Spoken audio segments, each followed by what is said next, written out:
إنه من سليمان وإنه بسم الله الرحمن الرحيم. بسم الله الرحمن الرحيم. Assalamualaikum warahmatullahi wabarakatuh.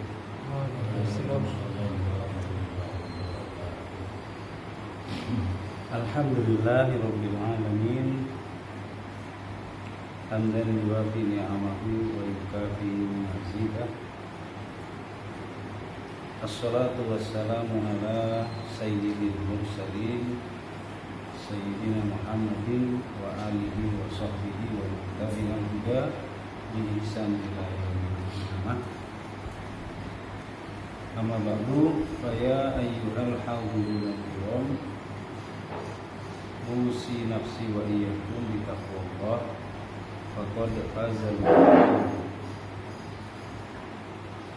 Kama qala Allah Ta'ala fi kitabihil karim, ya ayyuhalladzina amanu taqullaha haqqa tuqatih wa la tamutunna illa wa antum muslimun.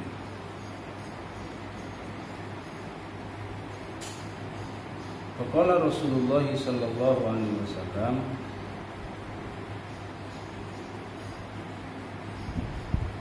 ittaqillaha haitsu ma kunta wa atbi'is sayyi'atal hasanata tamhuha wa khaliqin nasa bi khuluqin hasan. Hadratul muhtaramin, para hadirin yang kami muliakan,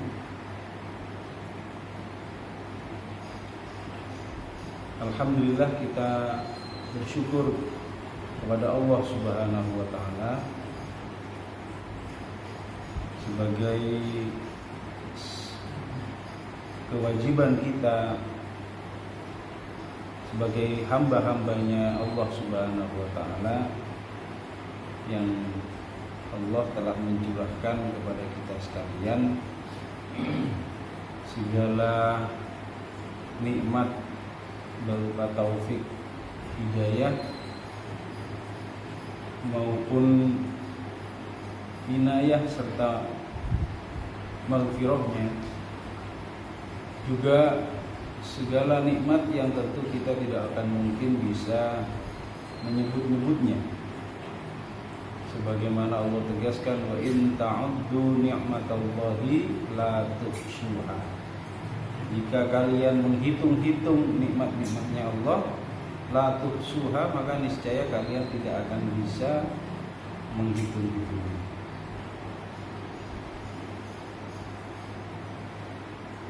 Juga salawat dan salam kita haturkan kepada junjungan kita, kehadirat junjungan kita baginda Nabi sallallahu alaihi wasallam, juga sebagai bagian dari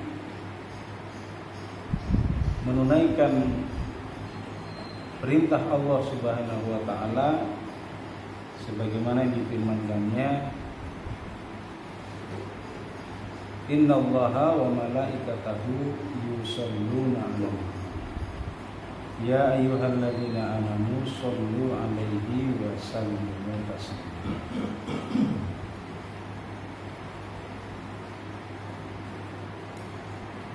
Juga merupakan bentuk keprihatinan kita yang mendalam atas persoalan demi persoalan yang menimpa saudara-saudara kita kaum muslimin di banyak belahan dunia, yang secara pasti menuntut perhatian, menuntut kepedulian, menuntut upaya-upaya dari kita sebagai saudara kaum muslimin, yang tentu tidak bisa kita hindarkan, mengingat keberadaan atau pengakuan kita sebagai seorang muslim itu mengharuskan kita untuk memiliki ihtimam, atau memiliki perhatian yang tinggi terhadap urusan-urusan yang menimpa saudara-saudara kita. Sebagaimana ditegaskan oleh baginda kita, "Man lam yahtamma bi amril muslimina falaisa minhum au falaisa minna au kama qala." Dan siapa saja yang tidak memiliki ihtimam atau perhatian yang mendalam terhadap apa yang menjadi permasalahan kaum muslimin, falaisa minhum, maka dia bukan sejatinya bukan dari golongan kaum muslimin. Artinya kesadaran berislam menuntut pada diri kita itu adanya kesamaan pandangan maupun pendapat. Kullun fikriyun wa syu'uriyun, kesamaan pandangan maupun pendapat di antara sesama kaum muslimin. Mengingat sebagai seorang muslim, maka ada kewajiban untuk senantiasa membangun konsep-konsep berpikirnya itu atas dasar Islam, dan juga menghadirkan perasaan-perasaan dalam hati sang pribadi adalah perasaan-perasaan yang Islami. Perasaan yang Islami itu yang dimaksud adalah menghadirkan perasaan senang atau bahagia, tentu semata-mata karena Allah atau karena Islam. Menghadirkan perasaan tidak suka atau benci itu juga semata-mata karena Islam. Jadi al-hubbu wal bughdu fillah, menyukai dan membenci itu harus karena Allah, harus semata-mata berharap ridhonya Allah, bukan lantaran keinginan-keinginan atau tuntutan-tuntutan yang lahir dari hawa nafsu. Agar perasaan-perasaan yang lahir dari hati sanubari itu juga bisa menjadikan Allah Subhanahu wa taala itu ridho. Lebih-lebih lagi konsep-konsep berpikir, maka itu tentu juga adalah bagian dari kewajiban kita untuk menghadirkan konsep-konsep berpikir yang Islami, karena pemikiran inilah yang mendasari sikap dan perilaku yang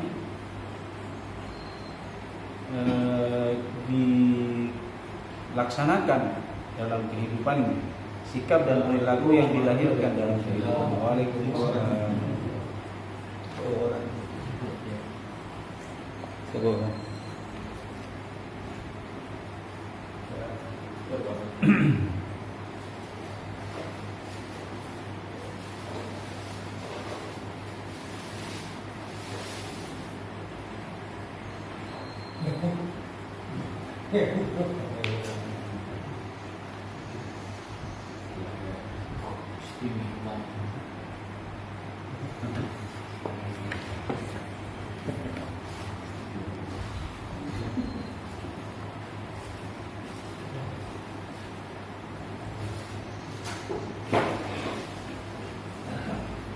Karusan minyaknya berhalangan masukkan.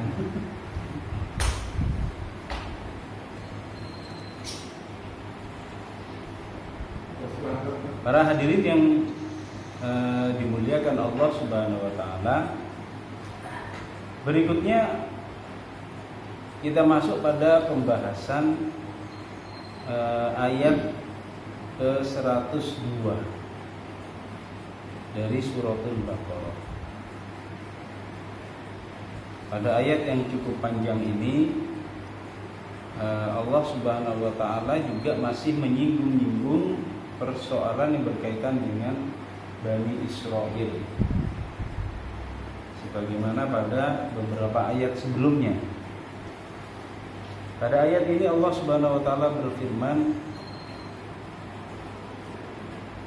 wattaba'u ma tatlu syayatinu ala mulki Sulaiman wa ma kafara Sulaimanu walakinna syayatina kafaru yu'allimuna an-nasa as-sihra wa ma unzila 'alal malakaini bi Babila Haruta wa Marut wa ma yu'allimani min ahadin hatta yaqula innama nahnu fitnatun fala takfur fayata'allamuna minhuma ma yufarriquna bihi bainal mar'i wa zawji wa ma hum bidarrina bihi min ahadin illa biidznillah wa yata'allamuna ma yadurruhum wa la yanfa'uhum wa laqad alimu lama nishtarahu ma lahu fil akhirati min khalaq wala bi'sa ma syarau bihi anfusahum law kanu ya'lamun. Allah berfirman, wattaba'u ma tatlu syayatinu ala mulki Sulaiman, dan mereka mengikuti, mereka ini adalah Bani Israil, mengikuti ma tatlu syayatinu, apa saja yang dibaca oleh setan-setan itu ala mulki Sulaiman, yakni pada masa kerajaannya Nabi Sulaiman.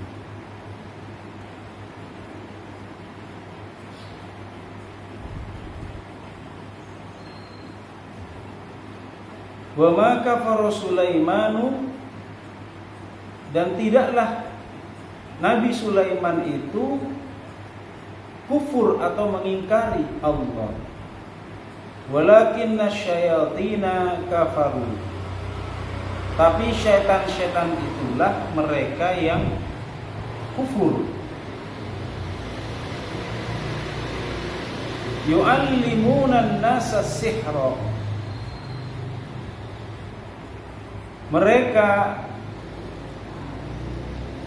mempelajari apa yang dipelajari oleh manusia, ya, yang berupa ilmu sihir. Wa ma unzila 'alal malakaini, dan apa saja yang telah diturunkan kepada dua orang malaikat di Babila, yakni di negeri Babil atau negeri Babilonia. Negeri Babilonia ini ada di negara Irak sekarang. Haruta wa Marut, yakni dua orang malaikat yang bernama Harut dan Marut.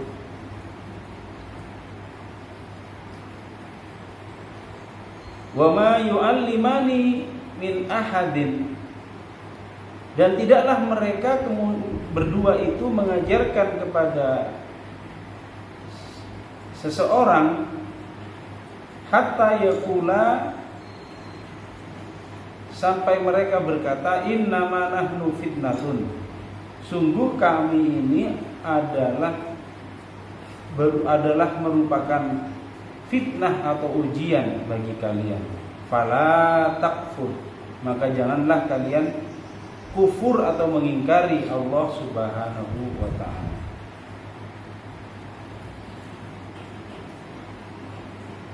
Fayata'allamuna minhuma, maka mereka tetap mempelajari dari kedua orang itu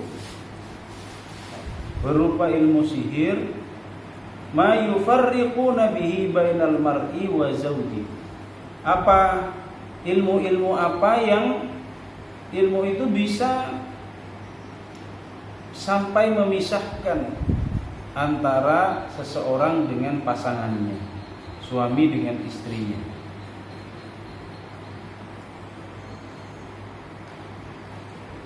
Wa ma hum bidarrina bihi min ahadin illa biidznillah. Dan tidaklah mereka itu,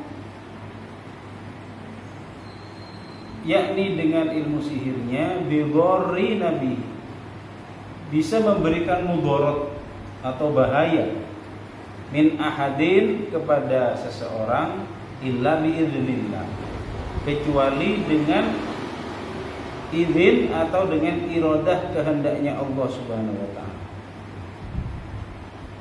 Wa yata'allamuna ma yadurruhum, dan mereka mereka mempelajari apa-apa yang itu membahayakan diri mereka, utamanya untuk kehidupan akhiratnya. Wala yanfa'uhum, dan juga tidak ada memberi manfaat kepada mereka.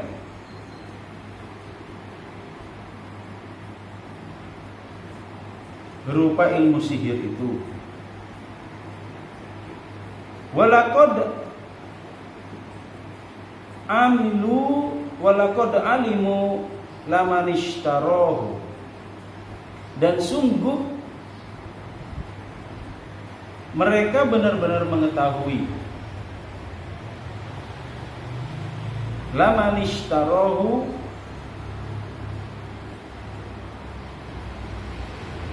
apa yang telah mereka beli, malahu fil akhirah min khalaq, yang itu bagi mereka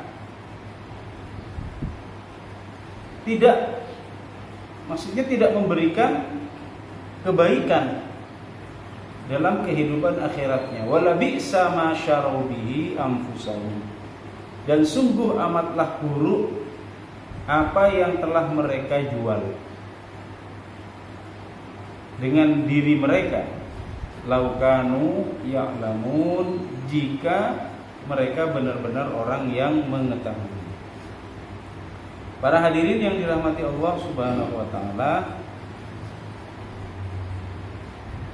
jadi ayat ini juga menceritakan bagaimana sepak terjang dari Bani Israel, yang mereka itu di masanya Nabi Sulaiman alaihissalam, di masa dimana pada saat itu Nabi Sulaiman ini sekaligus sebagai raja di raja. Mereka di masa itu getol sekali membaca atau mempelajari ilmu sihir.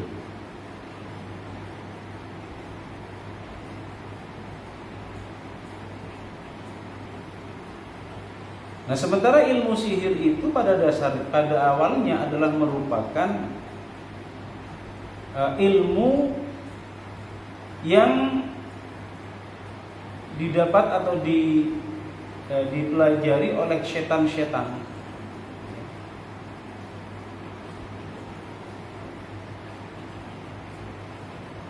Dan juga apa yang telah dibawa oleh dua orang malaikat yang memang diutus ke muka bumi dengan membawa ilmu sihir itu.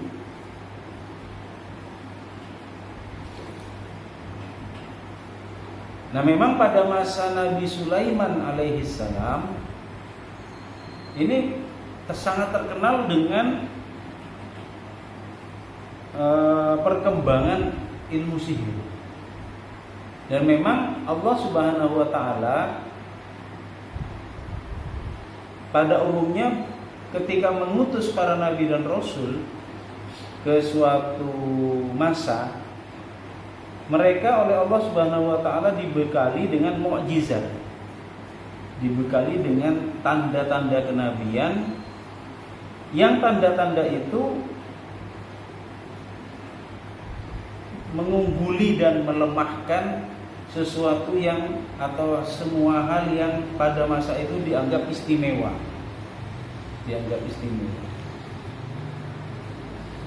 Seperti pada masa Nabi Sulaiman ini yang dianggap istimewa pada masa itu adalah ilmu-ilmu sihir. Dan Allah Subhanahu wa taala mengutus Nabi Sulaiman dengan membawa mukjizat yang mukjizat itu tidak bisa digapai atau tidak bisa dicapai oleh perkembangan ilmu dan teknologi sihir pada masa itu. Karena apa yang dibawa oleh Nabi Sulaiman itu akan adalah menjadi mukjizat bagi beliau. Mukjizat ini artinya mukjiz ini yang mengatasi atau yang mengalahkan. Sesuatu yang mengalahkan dan tidak bisa dicapai oleh yang lain. Itu mukjizat. Jadi kita mengetahui bagaimana mukjizatnya Nabi Sulaiman alaihi salam itu diantaranya adalah menjadikan bala tentaranya itu dari kalangan makhluknya Allah, bukan hanya dari kalangan bangsa manusia, tapi juga dari hewan, dari bahkan beliau itu juga dianugerahi mukjizat memahami bahasa binatang, sampai beliau bisa mendengarkan semut yang sedang bercakap-cakap. Ini kan mukjizat dari Allah untuk Nabi Sulaiman. Mendengarkan semut yang bercakap-cakap dan sekaligus mengerti bahasa komunikasi mereka. Ini adalah pencapaian ilmu dan teknologi. Pencapaian ilmu dan teknologi yang memang tidak bisa dilampaui oleh apa yang pada saat itu adalah sangat mengemuka, yakni berupa ilmu-ilmu sihir atau ilmu-ilmu semacam metafisika. Seperti juga ketika Allah menganugerahi kemampuan pada Nabi Sulaiman untuk mengendalikan angin dan menjadikannya sebagai alat transportasinya, menjadikan sebagai alat transportasi. Sampai-sampai kemudian ada ulama yang kemudian juga menyatakan bahwa wilayah yang bisa dijangkau oleh Nabi Sulaiman dengan alat transportasinya yang beliau miliki itu mulai dari Timur Tengah sampai ke Nusantara. Sampai ke Nusantara itu ada ulama yang meyakini ini Nabi Sulaiman pernah sampai ke Nusantara.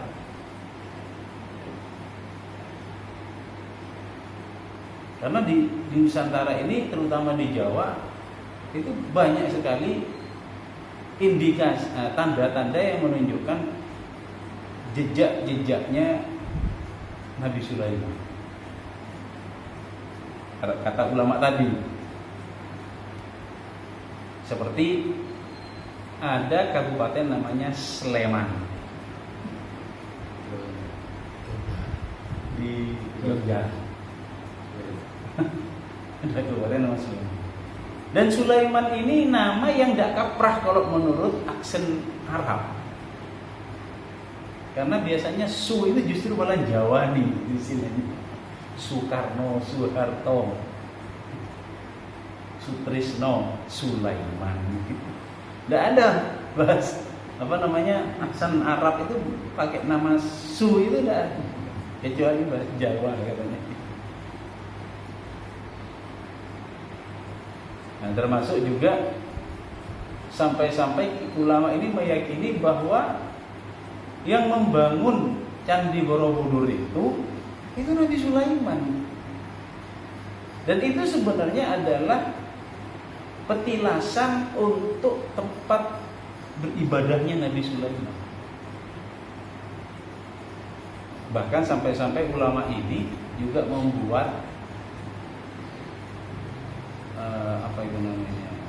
film dokumenter untuk menyajikan berbagai argumen atau bukti yang menguatkan pandangannya bahwa peradaban Jawa ini justru malah peradaban yang sangat bersinggungan dengan kekuasaan Nabi Sulaiman. Bahkan diyakini stupa Borobudur itu yang paling besar, yang paling atas yang ada di puncak Borobudur, itulah singgasana yang oleh Nabi Sulaiman dipindahkan dari tempat asalnya, yakni yang merupakan singgasananya Ratu Balkis.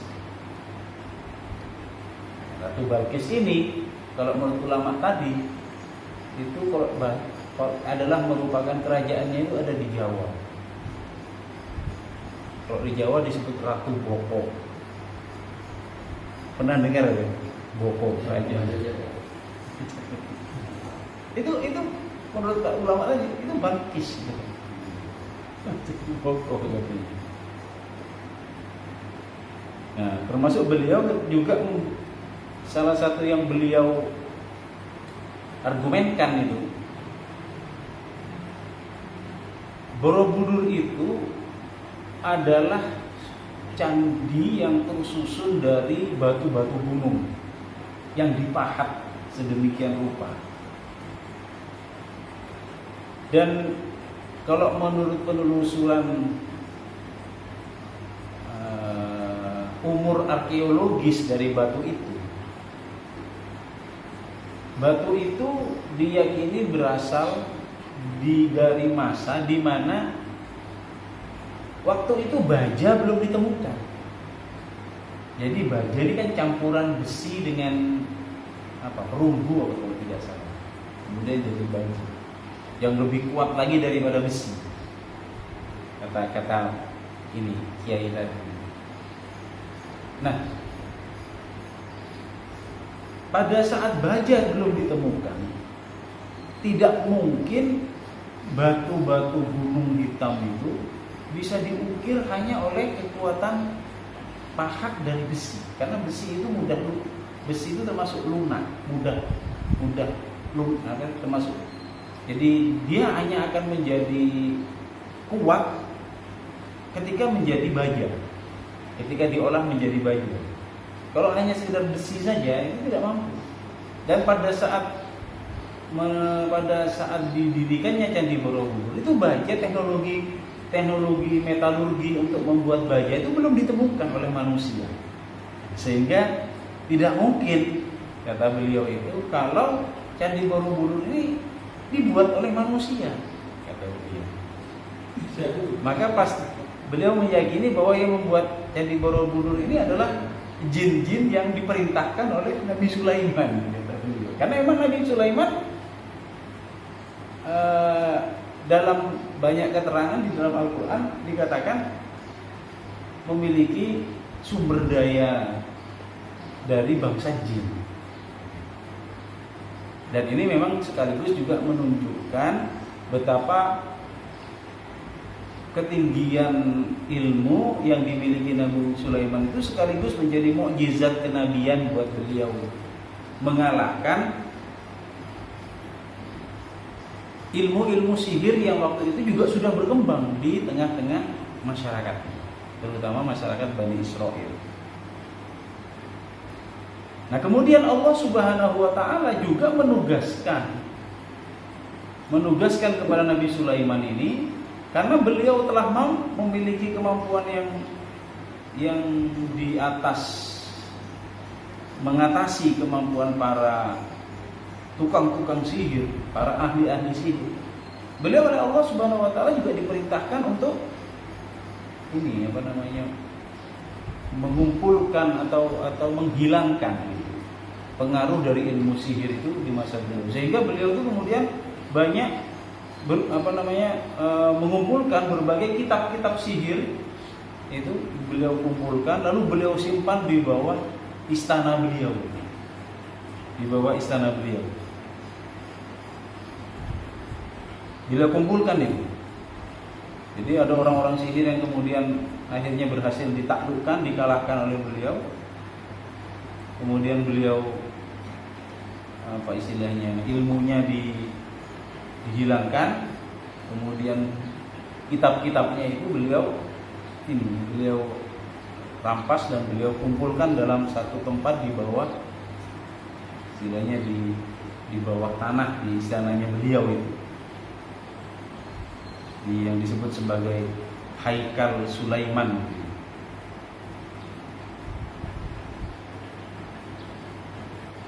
Itu yang dilakukan oleh Nabi Sulaiman. Salah satu tugas selain menyampaikan risalah dari Allah Subhanahu wa taala, beliau juga memiliki tugas untuk membabat habis kitab-kitab ilmu sihir yang memang pada saat itu amat sangat berkembang. Dan beliau telah mampu menaklukkan tugasnya seiring dengan berbagai mukjizat yang Allah berikan kepada Nabi Sulaiman yang mengatasi kekuatan ilmu-ilmu maupun para ahli-ahli sihir pada masa itu.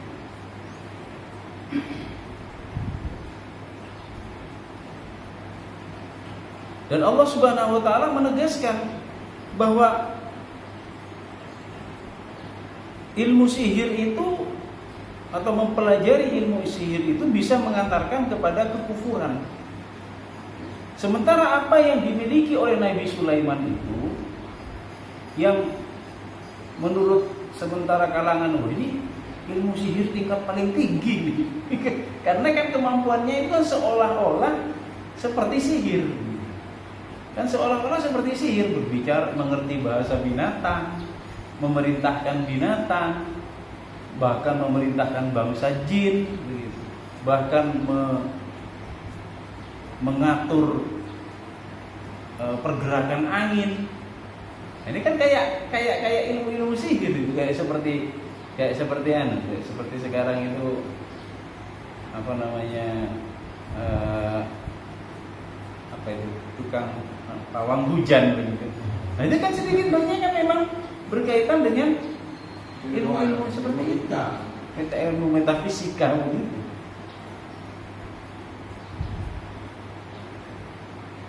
Nah ini kan kalau sampai Nabi Sulaiman seperti itu, ada banyak kalangan itu menganggap beliau itu juga memiliki ilmu sihir, padahal tidak. Allah mengatakan wa ma kafara Sulaiman. Tidak, Sulaiman itu bukan orang kafir. Sulaiman itu bukan orang yang ingkar. Walakinna syayatina kafaru. Tetapi setan-setan itulah yang kufur atau yang ingkar. Jadi Allah memang hendak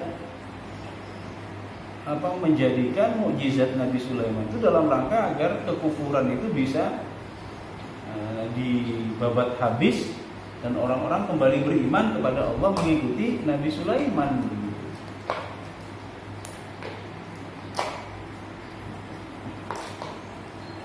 Termasuk juga ketika Allah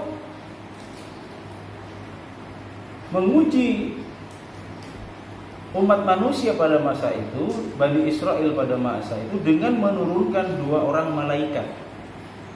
Menurunkan dua orang malaikat yang bernama Harut dan Marut di negeri Babilonia, di negeri Irak.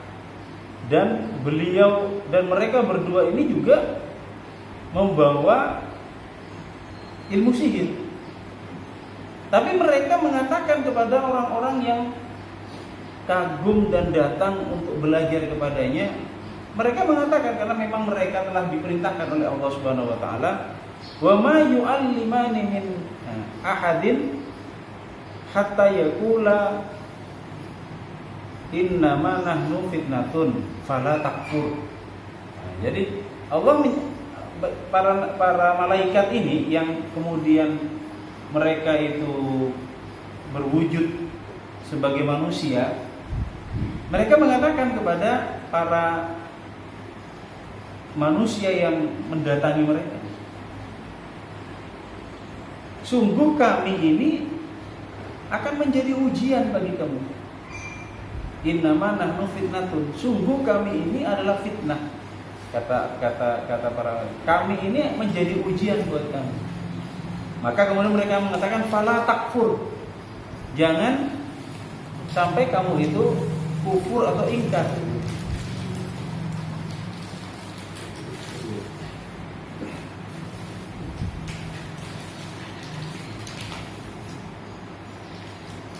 Fayata'allamuna minhuma ma yufarriquna bihi bainal mar'i wa zawjihi. Tapi mereka tetap belajar, gitu, tetap mempelajarinya. Mereka tetap mempelajarinya. Padahal ilmu-ilmu itu bahkan bisa yufarriquna bainal mar'i wa zawjihi, bisa sampai memisahkan antara orang dengan pasangannya. Ilmu-ilmu itu, tapi tetap mereka berusaha untuk mempelajarinya. Padahal artinya gurunya, maksudnya dua orang malaikat ini sudah mengatakan, ingat, hati-hati, saya ini oleh Allah dihadirkan untuk akan menjadi ujian bagi kamu. Karena itu fala takfur, janganlah kamu sampai mengingkari Allah. Tapi tetap saja. Nah, ini yang kemudian oleh Nabi Sulaiman itu diberantas habis ilmu-ilmu sihir. Diberantas habis, dan oleh beliau lalu disimpan kitab-kitab sihir itu dalam satu ruangan di bawah istana beliau. Nah, sampai hingga Nabi Sulaiman itu kemudian wafat, maka kerajaan beliau ini lalu menjadi pecah menjadi dua kerajaan besar. Ya, kerajaannya Bani Israel. Kerajaan yang di sebelah utara dipimpin oleh putra beliau yang satu, dan kerajaan yang lain dipimpin oleh putra Nabi Sulaiman yang lain. Nah, pada saat itu ketika kerajaan Nabi Sulaiman itu kemudian runtuh, ini kemudian banyak kalangan itu kan yang mengetahui bahwa di bawah istananya Nabi Sulaiman ini ada ruangan rahasia tempat menyimpan berbagai macam kitab-kitab sihir yang memang oleh Nabi Sulaiman itu dikumpulkan dalam rangka untuk dilenyapkan. Nah, ini kemudian akhirnya dijarah. Kitab-kitab itu kemudian dikeluarkan, ya, dan kemudian akhirnya dipelajari kembali, ditulis ulang, dan kemudian dikatakan bahwa salah satu kitab masterpiece yang artinya kitab yang paling apa istilahnya, paling populer, yang paling baik sebagai salinan dari kitab-kitab itu adalah kitab Talmud. Jadi kitab Talmud ini kitab yang disucikan oleh kaum Yahudi sekarang ini. Yang disucikan oleh kaum Yahudi sekarang. Yang kalau dibaca di tembok ratapan itu sambil begini-begini. Jadi mereka membaca Talmud. Jadi bukan membaca Taurah, bukan membaca Torah. Karena Torah itu sendiri sudah jadi satu sekarang dengan Injil di bab perjanjian lama. Jadi kalau Injil itu ada dua bagian, ada bab perjanjian lama dengan bab perjanjian baru. Yang perjanjian lama itu yang kitab Torah itu. Yang perjanjian baru itu yang Injil. Tapi semuanya jadi satu dalam kitab Injil. Nah, yang kemudian kitab yang disucikan oleh orang-orang Yahudi itu yang disebut kitab Talmud itu. Nah, kitab Talmud itu adalah kitab sebagai rilis ulang dari berbagai jenis kitab-kitab sihir yang dikumpulkan di masa Nabi Sulaiman. Yang dikumpulkan di masa Nabi Sulaiman dan oleh beliau dikuburkan atau disimpan dalam ruangan di bawah istana beliau atau singgasana beliau.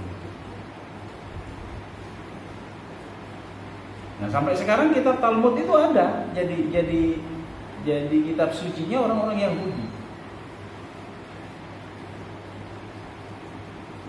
Makanya dan itu ada beberapa kalangan itu yang mengungkap bagaimana sebenarnya kitab Talmud itu memang kitab yang, jadi kalau orang Yahudi sekarang itu seperti itu gambarannya, mereka itu kalau memandang manusia yang lain itu dianggap goyim. Saya pernah nyampaikan dulu, goyim ini manusia tidak jadi, bukan manusia jadi-jadian, tapi manusia tidak jadi. Kalau bahasanya Benyamin Netanyahu kemarin ketika dia menyampaikan keterangan pers itu menyebut bangsa Palestina itu atau orang-orang Gaza itu human animal, jadi binatang tapi wujudnya manusia, gitu. Itu Benyamin Netanyahu tuh bilang. Jadi wajar mereka itu sama sekali tidak memiliki kemanusiaan, sisi kemanusiaan. Ketika mereka itu membombardir habis-habisan Gaza itu, membunuh segala macam jenis manusia di kota itu, termasuk juga hewan-hewan, mereka anggap itu yang mereka bunuh bukan manusia. Jadi mungkin kalau seperti sekarang, katakanlah mungkin kita kadang digigit nyamuk pas dipukul itu berdarah, selesai itu, tidak ada perasaan apa-apa pada diri kita kadang-kadang itu kalau kita mukul nyamuk. Nah itu Yahudi begitu, dan itu yang menginspirasi mereka seperti itu. Dan kitab Talmud itu, kitab Talmud mereka, yang mereka dalam kitab itu disebut manusia selain Yahudi itu goyim, jadi manusia tapi tidak jadi. Atau kalau Netanyahu itu bilang human animal, katanya. Jadi binatang tapi wujudnya manusia. Bahkan ada juga bagian-bagian kitab itu yang mengatakan orang-orang selain Yahudi itu tidak punya hak hidup, Jadi berarti kan mereka ya harus dimusnahkan. Nah, itulah gambaran dari kerusakan konsep-konsep Yahudi yang memang inspirasinya itu bukan lahir dari apa yang diwahyukan oleh Allah kepada nabi-nabi mereka. Karena kalau kita berbicara tentang Yahudi, maka Yahudi ini bukanlah merujuk kepada Bani Israel di masa zamannya para nabi terdahulu. Karena kalau kita menyatakan, ya, kalau sekarang katakanlah memang ini ada katakanlah kita bisa menyebutnya sebagai kesalahan konsep berpikir. Jadi misalnya kitab Samawi ini kan ada 4, Zabur, kemudian Taurat, kemudian Zabur, kemudian Injil, kemudian Al-Quran. Kan ada 4 yang diajarkan di sekolah-sekolah. Allah menurunkan 4 kitab Samawi, gitu ya.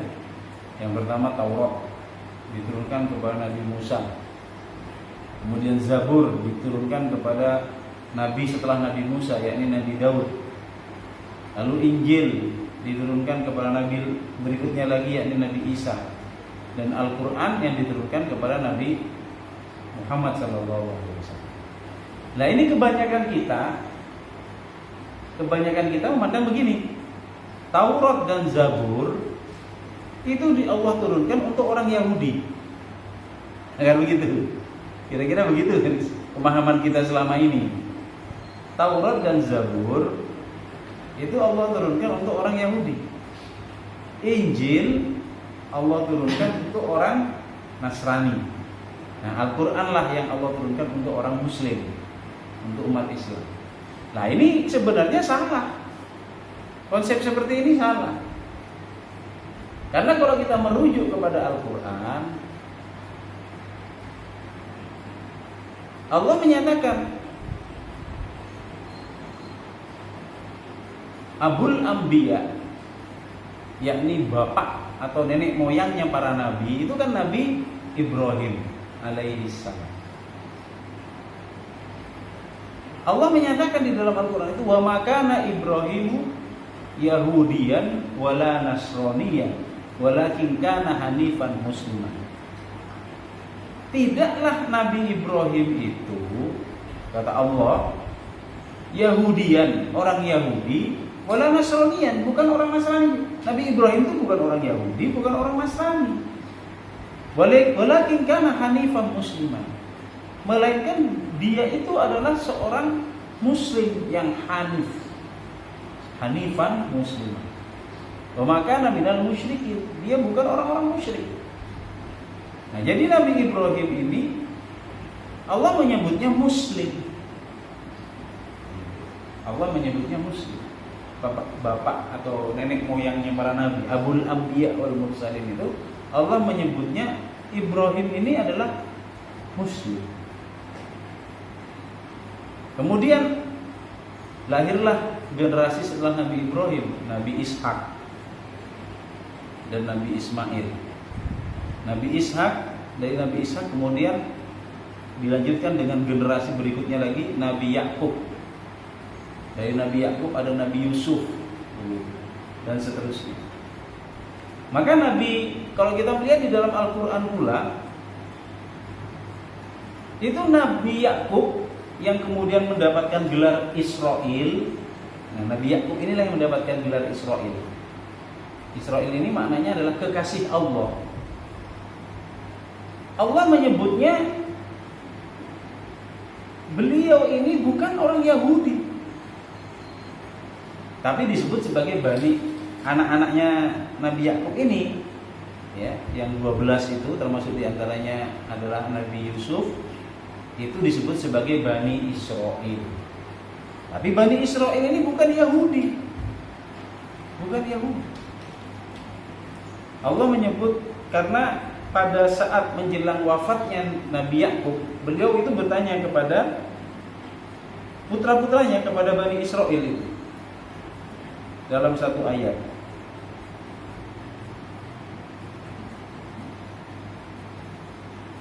Al-Baqarah ayat 133. Nanti setelah ini kita juga.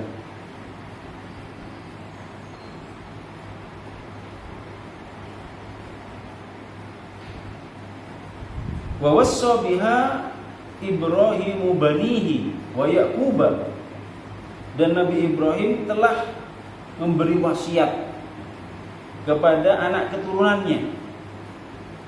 Demikian pula Nabi Yakub memberi wasiat kepada anak keturunannya, yakni Bani Israel. Karena kan anak keturunan Nabi Adam itu disebut Bani Adam. Lalu secara khusus anak keturunannya Nabi Israel, yakni Nabi Yakub, itu disebut sebagai Bani Israel. Itu Nabi Yakub menyatakan kepada anak keturunannya, Innallaha astafa lakumuddina fala tamutunna illa wa antum muslimun. Sungguh, ya baniya, wahai anak-anakku, anak keturunanku, kata Nabi Yakub, sungguh Allah ini telah memilihkan untuk kalian ad-dina, yakni agama ini, agamanya dari Nabi Yakub. Fala tamutunna illa wa antum muslimun. Maka jangan sampai kamu itu mati melainkan sebagai seorang muslim. Itu wasiat Nabi Yakub, juga Nabi Ibrahim kepada anak keturunannya, juga wasiatnya Nabi Yakub, yakni Nabi Israel kepada anak keturunannya, yakni Bani Israel. Bani Israel. Jadi Yakub mewasiatkan, kamu jangan sampai mati melainkan kamu menjadi muslim, tetap dalam keadaan muslim. Nah, berarti Bani Israel ini sesungguhnya aslinya adalah muslim, bukan Yahudi. Bahkan Allah kemudian menjelaskan dalam ayat berikutnya itu, Am kuntum syuhada'a idh hadara Ya'qubal mautu adakah kalian hadir ketika Yakub mendapatkan tanda-tanda kematiannya? Idza qala li banihi, ketika dia berkata kepada anak keturunannya, ma ta'buduna min ba'di, apa yang engkau sembah setelah aku tiada, katanya Nabi Yakub. Qalu, kemudian anak keturunannya itu, siapa mereka? Bani Israel. Itu mengatakan, na'budu ilahaka wa ilaha abaika Ibrahim wa Ismaila wa Ishaqa ilaha wahida wa nahnu lahu muslimun. Jadi anak keturunannya Nabi Yakub ini yakni Bani Israel itu mengatakan ketika ditanya oleh Nabi Yakub menjelang sakaratul mautnya beliau, dipanggil anak-anaknya itu semuanya, termasuk Nabi Yusuf apa segala macam itu, yang 12 orang anaknya dan keturunannya itu. Mata buduna min ba'di, kamu mau mengabdi kepada siapa setelah aku tiada? Maka mereka mengatakan, qalu na'budu ilahaka, kami akan mengabdi kepada Tuhanmu, yakni Allah, wa ilaha abaika, dan mengabdi yakni Tuhanmu dan Tuhan dari orang tuamu, yakni Nabi Ibrahim, yakni Allah Subhanahu wa taala. Wa Ismaila, Ibrahim wa Ismaila wa Ishaq, yakni Nabi Ibrahim, Nabi Ismail, juga Nabi Ishaq. Ilaha wahida, yakni Tuhan yang satu. Wa nahnu lahu muslimun, dan kami ini adalah orang-orang muslim. Siapa yang mengatakan begitu? Bani Israel. Jadi Bani Israel itu sebenarnya bukan Yahudi, bukan Yahudi apalagi Nasrani, tapi mereka adalah Muslim. Gitu.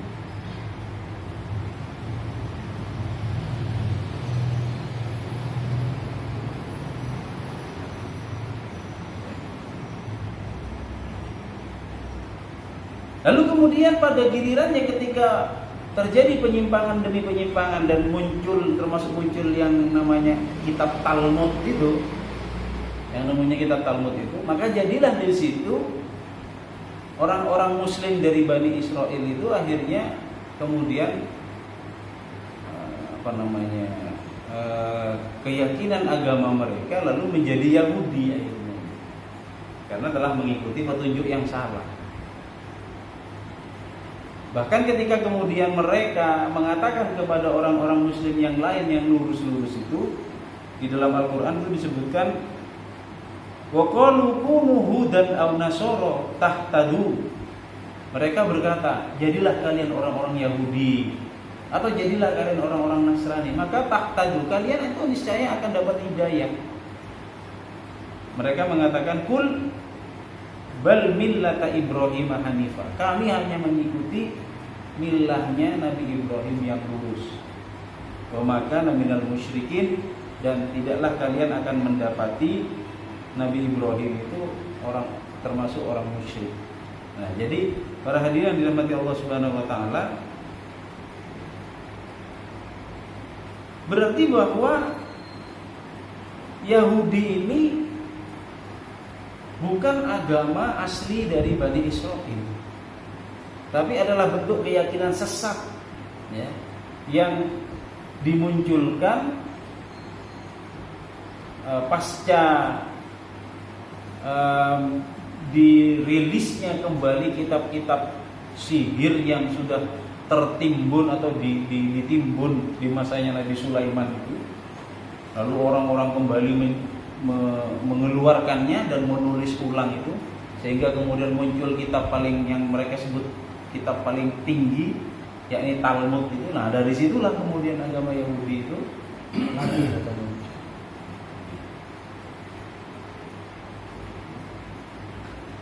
Buatan sendiri berarti.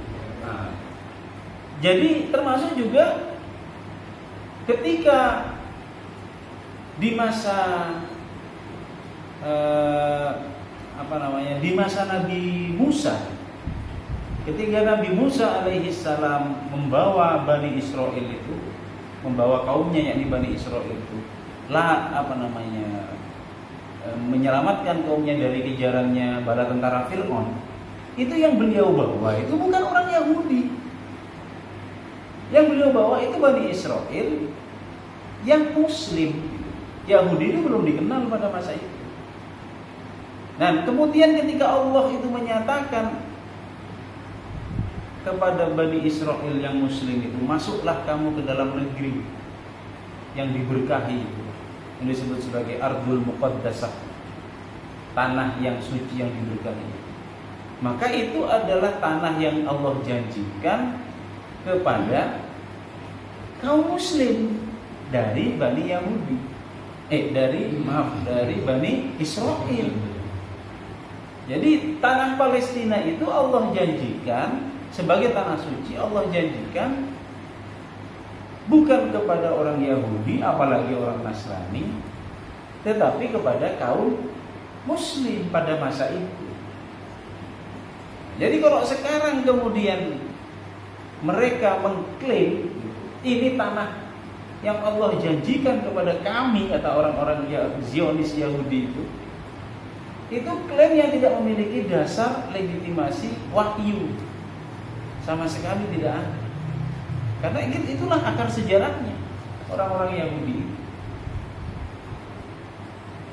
Itu hanya klaim sepihak mereka yang sama sekali tidak memiliki legitimasi wahyu. Karena Allah ketika menjanjikan Ardul Muqaddasah atau tanah suci Palestina itu kepada Bani Israel, waktu itu mereka masih dalam keadaan Muslim. Waktu itu masih mereka Muslim. Sama seperti ketika kita juga menyebut diri kita Muslim. Karena status kemusliman itu sebenarnya tidak dibatasi oleh apa istilahnya oleh keturunan kan dia. Status kemusliman itu tidak dibatasi oleh ikatan darah. Status kemusliman itu ikatannya adalah ikatan akidah, bukan ikatan darah. Jadi kalau orang tua dan anak itu beda keyakinan, ikatan darah antar mereka itu tidak bermakna di sisi Allah Subhanahu wa taala. Artinya ketika Allah menyatakan bahwa tanah Palestina itu hanya bagi orang-orang Muslim, baik mereka itu Bani Israel maupun bukan Bani Israel, sama-sama punya hak di situ selama mereka Muslim. Kalau kemudian itu diklaim oleh Yahudi, mereka sama sekali tidak punya dasar legitimasi wahyu. Karena kan mereka menyatakan ini tanah yang dijanjikan Tuhan. Ya Tuhan itu menjanjikan kepada siapa kan begitu? Menjanjikan kepada siapa? Dia menjanjikan kepada kaum Muslim yang waktu itu di masa itu masih dari kalangan orang-orang Bani Israel. Nah kalau sekarang orang-orang Muslim dari Bani Israel itu sudah tidak ada. Yang ada adalah sebagian ya dari anak keturunannya yang justru malah menyimpang keyakinannya menjadi Yahudi tadi. Bahkan mereka kemudian berada di dalam kesesatan karena dari kitab-kitab sihir itulah kemudian mereka justru menuliskan apa yang mereka klaim sebagai kitab suci itu, yakni kitab Talmud itu. Nah, mungkin itu Bapak sekalian yang kami muliakan dirahmati Allah Subhanahu wa taala.